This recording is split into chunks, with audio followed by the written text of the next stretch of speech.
So it's been quite some time since I spoke about Olly, and we've shipped a lot of things. One of the biggest things and the obvious things that we've shipped is the new UI. And if you use Olly dashboard frequently, you should be able to see something new on the dashboard. When I say something new, a new UI that essentially has a more cleaner view of things. The dashboard appears way more cleaner, and you also have this new section for assigned goals, which did not exist earlier. And that's what I want to talk about via this video itself. You have the analytics, a more clear version, and you have your own licenses which is structured differently, and then there's the API keys as well. If you look at the team section as well, and I'm going to log into a different account to show you how and what we've changed in the team plans and how you can assign goals to your team members now. So this is my other account where I primarily have a team account, and I work with my team in order to look at the comment generation capabilities and so on. Once you go to the team section, the whole UI itself has been cleaned up for a little bit. You can see we have a more cleaner view of assigning new licenses to people,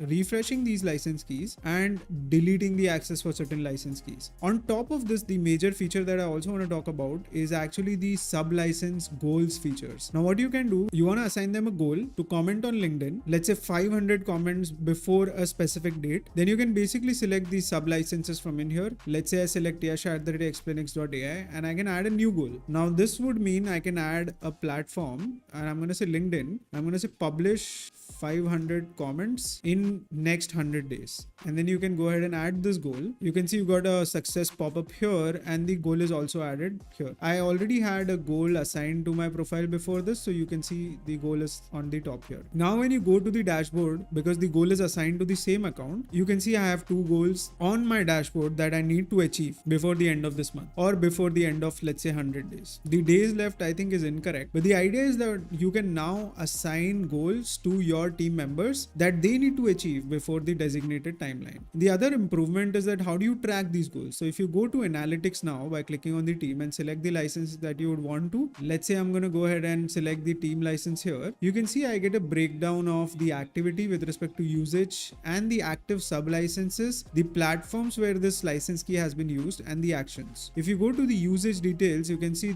this user hasn't used much post the initial Feb 7 and 8 period. There's not been any usage. If you look at the distribution, you can see there are emails that have used the license, and it kind of gives you the breakdown of which license key has been used more frequently than the other one. You also have the peak usage day, meaning when the license key was most used, and you have the average daily usage and the active days for that specific week or the timeline. So we're looking at a week here. You can also break it down or actually go to sub licenses and actually look at the usage. But if you want to look at the usage for a specific sub license, then you can click on any of these sub licenses, and then you can see their specific usage to them in here. This one is again overall, but this one will give you like an overview of the license usage for that specific account. So this is what we've changed in the team flow. For new users, we've also kind of made some updates to the onboarding flow, and I think if you're a part of the platform, you might already know this. So all of this is same, but we made this more simpler to do, right? So right now, when you go through this flow, initially this was very hard. Now this is way more simpler. One more thing that I want to talk about is that recently when we pushed a new update on Google, our extension was taken down temporarily on Google because of some verification problem. What we over time want to do is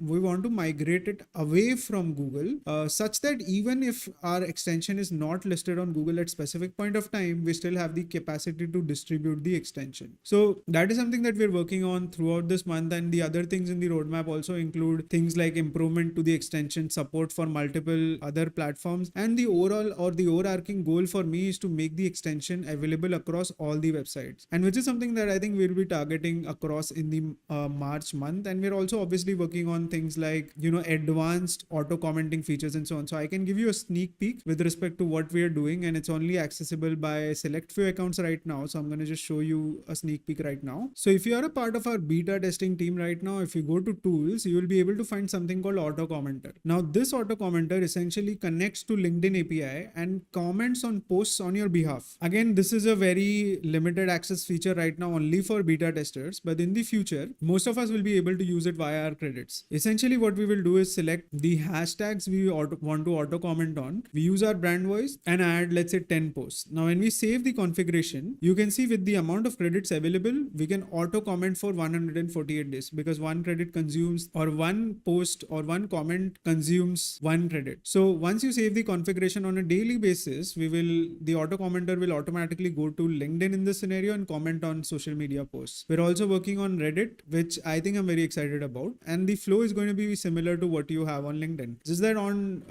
with respect to LinkedIn, you select specific hashtags. With Reddit also, you think we'll have something similar with respect to keywords or subreddits that you want to select. So really excited to be working on these top features, and one of the features that I've been discussing with my team is to build something like a desktop app that can essentially help you run your social media on autopilot. And I've been speaking to a set of users who've been using Olly with some other tools in order to automate their day-to-day comments, and obviously we'll take their feedback before we roll this out to other users as well. Right now it's restricted to just us internally, but I think next week, once we have more clarity with respect to how things are going, we are going to be rolling this out to more people, especially beta testers, and maybe 2 to 3 weeks down the line this will become available for the rest of us. So I hope you guys are excited for what we are doing in the backend. If you guys have any questions with respect to newer features that you'd want to see and support and bugs that you want to report, please join our Discord. If you have questions, we will be more than happy to resolve it very quickly via the Discord channel. But either ways, you can drop the questions in the comments and we'll be happy to address those as well. Thank you so much for watching this and have a great rest of the day.